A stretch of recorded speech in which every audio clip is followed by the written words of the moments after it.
জাতিসংঘের বিশেষ নির্দেশে ক্ষমতা ফিরে পাচ্ছেন প্রধানমন্ত্রী শেখ হাসিনা। রাষ্ট্রপতির এক বিশেষ প্রজ্ঞাপনের মাধ্যমে এই তথ্য নিশ্চিত করে বঙ্গভবন।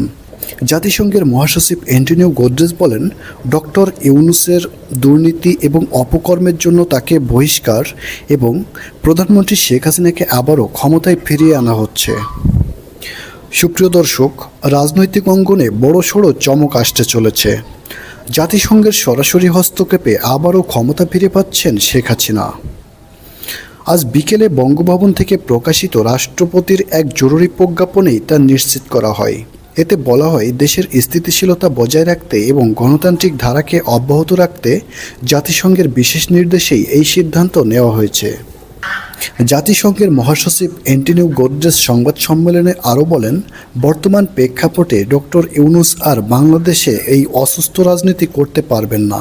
তার দুর্নীতিতে অতিষ্ঠ হয়েছে বাংলাদেশের জনগণ। সে কারণে দেশের নেতৃত্ব নিয়ে কোনো অনিশ্চয়তা রাখা ঠিক হবে না। তাই শেখ হাসিনার মতো অভিজ্ঞ ও স্থিতিশীল নেতৃত্বের প্রয়োজন আছে বাংলাদেশে। বিশ্লেষকরা বলেছেন, এটি শুধু একটি রাজনৈতিক রদবদল নয়, বরং আন্তর্জাতিক কূটনীতির জটিল হিসাব নিকাশের ফলাফল। আন্তর্জাতিক মহলও এই সিদ্ধান্তকে ইতিবাচক হিসেবে দেখছে। মার্কিন যুক্তরাষ্ট্র, ইউরোপীয় ইউনিয়ন ও এসআই ইতিমধ্যে জাতিসংঘের এই পদক্ষেপকে স্বাগত জানিয়েছেন। এদিকে আওয়ামী লীগ নেতাদের মধ্যে আনন্দ উল্লাস ছড়িয়ে পড়েছে। ঢাকা, চট্টগ্রাম, খুলনা সহ বিভিন্ন জেলায় বিজয় মিছিল করতেও দেখা গেছে। অপরদিকে বিরোধী রাজনৈতিক জোটের পক্ষ থেকে এসেছে মিশ্র প্রতিক্রিয়া।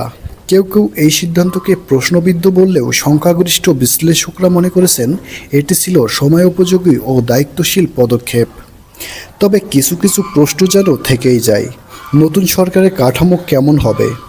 আগের মন্ত্রিসভা বহাল থাকবে নাকি আসছে বড় কোনো রদবদল? ডক্টর ইউনূসের অনুপস্থিতিতে তার অনুসারীদের কী হবে?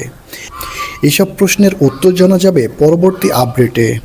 তো সম্মানিত ভিউয়ার্স, এই ছিল সর্বশেষ আপডেট। পরবর্তী নতুন আপডেট পেতে চ্যানেলটি সাবস্ক্রাইব করে পাশে থাকুন।